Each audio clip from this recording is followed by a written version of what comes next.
Movie की शुरुआत एक अबैंडन फैसिलिटी से होती है जहाँ पे किसी क्रीचर की गुर्राने की काफी जोर से आवाज आ रही थी और तभी हमें एक जख्मी औरत क्लोई और एक आदमी को एक डरावने क्रीचर से भागते हुए देखते हैं। क्लोई को सामने एक स्लाइडिंग डोर बंद होते हुए दिखाई देता है और तभी उस डोर के उस पार वो चली जाती है, लेकिन वो आदमी उस डोर को पार नहीं कर पाता और देखते ही देखते एक डरावने क्रीचर की आवाज आती है और उस आदमी को उस पार खींच लेती है और स्लाइडिंग डोर बंद हो जाता है। अब डरते हुए क्लोई एक कमांड रूम में आती है जहाँ पे वो किसी के लिए एक वीडियो मैसेज छोड़ती है और कहती है कि इस फैसिलिटी पर अटैक हुआ है जिससे जितने भी साइंटिस्ट थे वो मारे गए थे।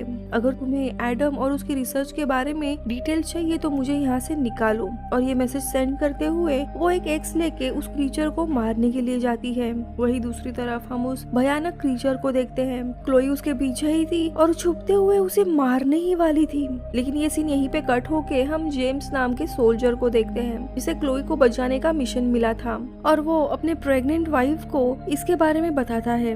उसकी वाइफ काफी नाराज होती है क्योंकि जेम्स का प्रोफेशन काफी जोखिम से भरा था, लेकिन इस असाइनमेंट में काफी पैसे मिलने वाले थे और ये उसका आखिरी काम था। ये कहकर वो दोनों भी एक दूसरे से गुड बाय करते हैं और जेम्स अपने मिशन के लिए आगे बढ़ता है। उसकी टीम में और भी सोल्जर थे और फ्लाइट में वो इस पूरे केस का ब्रीफ देता है जहाँ पे वो बताता है कि ये लैब बोस्वानिया में है जहाँ पे इंसानों के डीएनए पर रिसर्च चल रही थी, लेकिन उन्हें 8 घंटे पहले ही एक साइंटिस्ट यानी क्लोई का स्ट्रेस कॉल रिसीव हुआ था। या कौन सा एक्सीडेंट हुआ ये इन्हें ठीक से पता नहीं है, लेकिन उन्हें क्लोई को बचाना है। इसी दरमियान बोस्वानिया के जो लोग हैं वो इस फैसिलिटी के खिलाफ थे, इसीलिए उन्होंने अपनी एक आर्मी बना ली है और वो इस लैब में घुसने का ट्राई कर रहे हैं ताकि वो इस पूरे लैब को बर्बाद कर सके। लेकिन पूरी लैब में अभी लॉकडाउन होने के कारण वो अंदर नहीं जा पाएंगे। रेचल यानी उनके टीम में से ही एक ऑफिसर बताती है कि लैब में जाने के लिए उसके टीम को एक सीक्रेट डोरवे मिला है जहाँ से हमें अंदर जाना है, साइंटिस्ट यानी क्लोई को बचाना है और दूसरे टनल से बाहर आना है ताकि जो लोकल आर्मी है उनके लोगों को कुछ भी पता नहीं चले। और 24 घंटों में एक हेलीकॉप्टर एक दूसरे लोकेशन पे होगा और हमें समय रहते ही क्लोई यानी उस साइंटिस्ट को लेकर उस हेलीकॉप्टर तक पहुँचना है।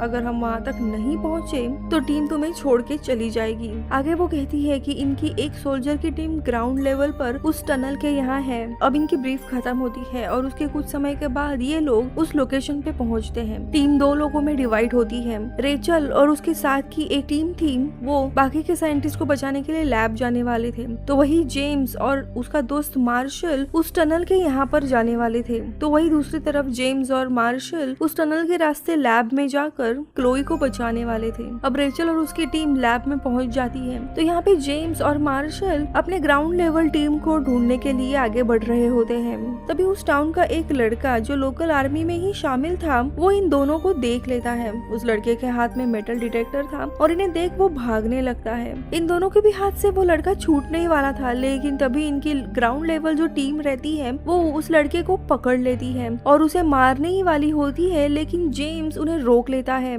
और लड़के को मारने के बजाय वो एक पेड़ से उसे बांधने का ऑर्डर देता है क्योंकि वो उसकी जान नहीं लेना चाहता था। लेकिन इस फैसले से उसकी बाकी की टीम नाखुश हो जाती है। तो यहाँ पे हम रेचल की टीम को देखते हैं जो लैब में आ जाती है और ये लोग आगे बाकी के साइंटिस्ट और चीजों को देख ही रहे थे। तभी वहाँ पर उन्हें ज़ॉम्बी जैसा एक आदमी दिखाई देता है जो उन पर अचानक से हमला कर देता है, लेकिन वो उसे शूट कर देते हैं। यहाँ पर जेम्स की टीम आगे बढ़ रही होती है, लेकिन देखते ही देखते लोकल मिलिट्री इनके ऊपर अंधाधुंध फायरिंग कर देती है जिसमें इनके काफी सारे साथी जख्मी तो मारे जाते हैं। इनके साथ अब जेम्स और मार्शल के अलावा सिर्फ एक जख्मी गेब ही बच जाता है। गेब को काफी लगा हुआ था, इसीलिए वो भी एक जगह पे छुप जाता है। इनके फायरिंग के बीच में ही इन्हें वो लड़का दिखाई देता है और जेम्स को पता चल जाता है कि इसी लड़के ने लोकल आर्मी को बुलाया था, इसीलिए वो उस लड़के को मार देता है। ये देख वो आर्मी के लोग और भी भड़क जाते हैं और इनको ढूंढने के लिए काफी बड़े बड़े डॉग्स छोड़ देते हैं और डॉग के थ्रू इन्हें जख्मी गेब मिल जाता है और गेब को वो मिलिट्री अपना कैदी बना देती है। अब ये देख ना चाहते हुए भी जेम्स और मार्शल को वहाँ से आगे बढ़ना पड़ता है।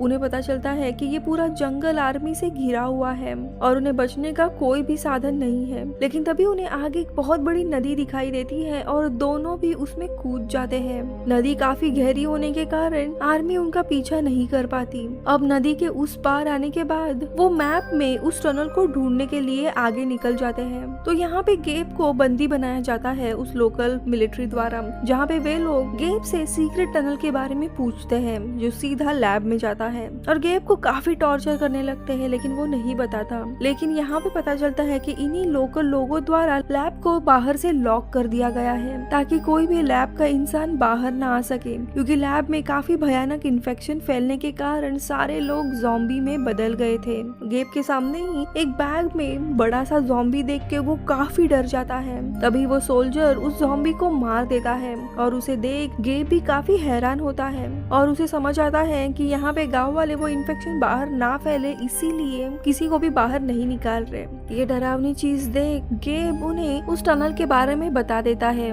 और पूरे लोकल आर्मी उस टनल को सील करने के लिए निकल जाती है। तो यहाँ पे दूसरी तरफ जेम्स और मार्शल एक गुफा के यहाँ पे पहुंच जाते हैं और वहाँ से टनल ढूंढने की कोशिश करते हैं और देखते ही देखते उन्हें एक खुफिया रास्ता मिल जाता है लैब के अंदर जाने का। अब अंदर आने पर उन्हें रेचल या अपनी टीम नहीं मिलती, लेकिन उन्हें काफी खतरनाक ग्राउलिंग की आवाज आ रही थी। वो एक रूम में जाते हैं जहाँ उन्हें एक रिकॉर्डर मिलता है और यहाँ पे उन्हें पता चलता है कि एग्जैक्टली यहाँ पे क्या हो रहा था। तो कुछ सालों पहले साइंटिस्ट को ग्लेशियर से एक अननोन डीएनए मिला था, लेकिन वो डीएनए काफी अजीब तरह से रिएक्ट करता था और उसी के ऊपर ये लोग एक्सपेरिमेंट कर रहे थे। अब ये लोग टेप सुन ही रहे थे तभी उन्हें किसी की आवाज आने लगती है, इसीलिए जेम्स बाहर जाके देखता है। तभी उसे वहाँ पे वही साइंटिस्ट यानी क्लोई मिलती है, लेकिन तभी इनके ऊपर अचानक से हमला होता है और पहली बार हम उस क्रीचर को पूरी तरीके से देख पाते हैं। लेकिन ये क्रीचर ज़ॉम्बी से भी काफी अजीब था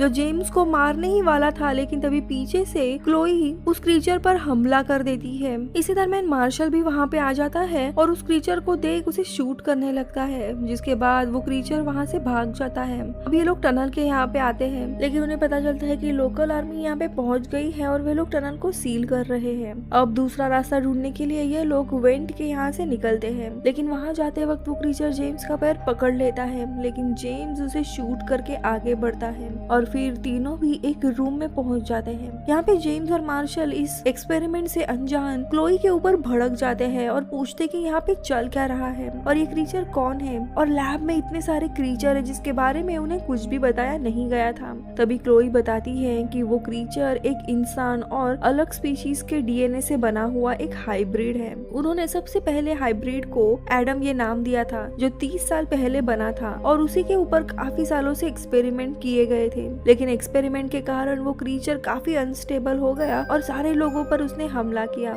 और फैसिलिटी में जितने भी साइंटिस्ट थे वो उसी की तरह क्रीचर बन चुके थे सिवाय क्लोई के, क्योंकि क्लोई के ऊपर हमला नहीं हुआ था। अब इनको कैसे भी लैब से निकलना था, इसीलिए ये लोग रास्ता ढूंढने लगते हैं, लेकिन उन्हें एटलीस्ट रेचल और उसके टीम को ढूंढना था, इसीलिए वो लैब के नीचे के लेवल में जाने का फैसला करते हैं। हालांकि क्लोई इसके अगेंस्ट होती है। अब नीचे के लेवल जाने के बाद उन्हें एक रूम में रेचल मिलती है जो कि काफी जख्मी थी और उस क्रीचर ने उसे बाइट किया था जिसके कारण वो इन्फेक्टेड हो गई थी। ये देख क्लोई लड़की को सीधा शूट कर देती है। ये देख मार्शल काफी भड़क जाता है क्योंकि रेचल और मार्शल दोनों काफी अच्छे दोस्त थे और इसीलिए मार्शल और क्लोई के बीच में झगड़ा शुरू होता है, लेकिन तभी वो क्रीचर में से एक उनके ऊपर हमला कर देता है। अब ये लोग डरते हुए वहाँ से भागते हैं, लेकिन जेम्स और क्लोई एक रूम में चले जाते हैं। तो वही मार्शल एक मॉर्ग रूम में था और छुपने के लिए वो एक लाश के ड्रॉवर में चला जाता है। दूसरी तरफ दोनों जहाँ पे छुपे हुए थे उसी रूम के बाहर वो क्रीचर था। ये दोनों भी जिस रूम में छुपे हुए थे वहीं पे एक लाश पड़ी हुई थी और देखते ही देखते वो लाश अचानक से जिंदा हो जाती है और क्रीचर बनने लगती है और जोरों से चीख कर बाहर के उस क्रीचर को बुलाने लगता है, लेकिन क्लोई उस लाश को मार देती है। कि तभी उसकी आवाज सुनकर वो क्रीचर अंदर आने की कोशिश करता है और यहाँ पे क्लोई और जेम्स दोनों भी डरते हुए दरवाजे को रोकने लगते हैं। तो वही मार्शल जिस लाश के साइड में छुपा हुआ था वो और कोई नहीं बल्कि वैसा ही एक इन्फेक्टेड आदमी था जो कि अचानक से ज़ॉम्बी बनकर मार्शल के ऊपर हमला करने लगता है। लेकिन मार्शल अपनी शर्ट से चाकू निकालकर उसे ड्रॉवर में मार देता है। तो वही क्रीचर जो रूम में आने की कोशिश कर रहा था वो अचानक से भाग जाता है और जेम्स ये सोच के हैरान हो जाता है। लेकिन इसी दौरान वही दूसरी जगह पे जो लोकल मिलिट्री थी वो उस टनल के रास्ते अब लैब में आती है ताकि वो सारे रिसर्च को तबाह कर सके और सारे इन्फेक्टेड लोगों को मार डाले, वरना अगर ये क्रीचर या इन्फेक्शन बाहर फैला तो उनका देश तबाह हो सकता है। इसीलिए उन्हें ये लैब बंद करनी थी। अब इतने देर में ही मिलिट्री वहाँ पहुंचकर जेम्स पर अटैक करने लगती है, लेकिन तभी क्लोई पीछे से आकर उन्हें अकेले ही मार देती है। तो दूसरी तरफ एक आदमी मार्शल के पास आता है और उसे अपने भाई के बारे में पूछता है। दरअसल इसका भाई वही मेटल डिटेक्टर वाला लड़का था जिसे इन्होंने मार डाला था, इसीलिए वो मार्शल को बेहोश कर एक स्ट्रेचर से बांध देता है। मार्शल के होश में आने पर वो उसे इस इन्फेक्शन के बारे में बताते हैं कि दरअसल इन्फेक्शन फैलने के समय उसे कई सारे विजन्स दिखाई देंगे। यहाँ पे मार्शल भी उस ज़ॉम्बी के काटने के कारण इन्फेक्टेड हुआ था, इसीलिए उसे भी विजन्स आने लगते हैं और उस विजन्स में उसे एडम यानी वो मेन क्रीचर दिखाई देता है और उसे पता चलता है कि एडम कोई और नहीं बल्कि डॉक्टर क्लोई ही है। इसी बीच में क्रीचर वहाँ आकर मार्शल के साइड में खड़े आदमी को मार देता है। फिर वो मार्शल के पास जाता है, लेकिन मार्शल पहले से ही इन्फेक्टेड होता है, इसीलिए क्रीचर उसे बिना कुछ किए वहाँ से चला जाता है। इधर जेम्स और क्लोई आगे बढ़ते हुए एडम के रूम में जाते हैं, जहाँ पहुँचते ही जेम्स को उसके टीम मेंबर की डेड बॉडी मिलती है, जिसके बाद जेम्स क्लोई को एक सेलफोन देता है और उसे इस बंकर से अकेले ही बाहर निकलने के लिए कहता है। जेम्स फिर मार्शल को लेने के लिए निकलता है, लेकिन तभी उसकी नजर वहाँ रखे पालने पर पड़ती है, जिसके बाद वो क्लोई से दोबारा एडम के बारे में पूछता है और तभी क्लोई रिवील करती है कि एडम कोई और नहीं बल्कि वही है जिसे 30 साल पहले ग्लेशियर में मिले डीएनए के एक्सपेरिमेंट से बनाया गया था, जिसके कारण वो पिछले 30 सालों से इसी फैसिलिटी में कैद है और उस क्रीचर को क्रिएट करने के दौरान क्लोई का ब्लड यूज किया गया था और इसी वजह से उसने अब तक उसके ऊपर अटैक नहीं किया। ये सुनकर जेम्स को काफी गुस्सा आता है क्योंकि वो शुरू से ही उस लड़की की मदद कर रहा था और क्लोई के कारण ही पूरी लैब तबाह हो गई थी। जेम्स गुस्से में उसे पूछता है कि तुमने आखिरकार ऐसा क्यों किया। तब वो कहती है कि दरअसल वो प्रेग्नेंट है और अपने बेबी को यहाँ पे बॉर्न नहीं करना चाहती। ये दोनों भी बात कर ही रहे थे, तभी वहाँ पे वो मेन क्रीचर आ जाता है जो क्लोई के इशारे पर जेम्स को मारने लगता है। इधर मार्शल किसी तरह खुद को आजाद कर जेम्स के पास पहुँचता है। मार्शल फिर क्लोई को गन पॉइंट पे रखकर उस क्रीचर को जेम्स को छोड़ने के लिए बोलता है, जिसके बाद क्रीचर जेम्स को छोड़ मार्शल पे अटैक करने लगता है। तब जेम्स वहाँ पे पड़ी गन से उस क्रीचर को जलाकर मार देता है।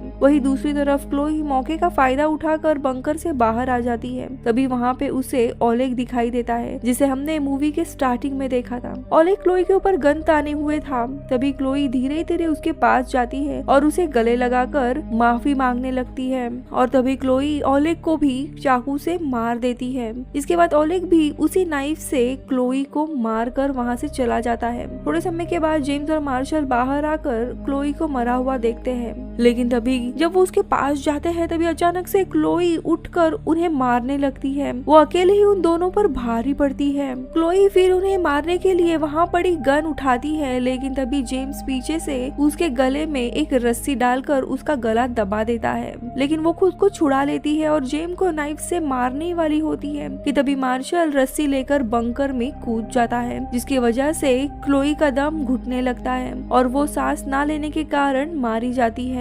इसके बाद जेम्स मार्शल के पास जाता है, तब वो देखता है कि मार्शल की आंखें बदलने लगी है, इसका मतलब वो भी इन्फेक्टेड हो चुका है। जेम्स फिर मार्शल को अपने साथ चलने के लिए कहता है, लेकिन मार्शल जाने से मना कर देता है, जिसके बाद जेम्स को अकेले ही बाहर आना पड़ता है। अब बाहर आकर जेम्स रेस्क्यू टीम को फोन करता है, लेकिन उनसे बात करने से पहले ही वो बेहोश हो जाता है। अब लास्ट सीन में जेम्स को लेने रेस्क्यू टीम आई होती है। तब हमें पता चलता है कि जेम्स भी अब इन्फेक्ट हो चुका है और वहाँ आई हुई टीम पर हमला करने लगता है और इसी के साथ मूवी खत्म होती है।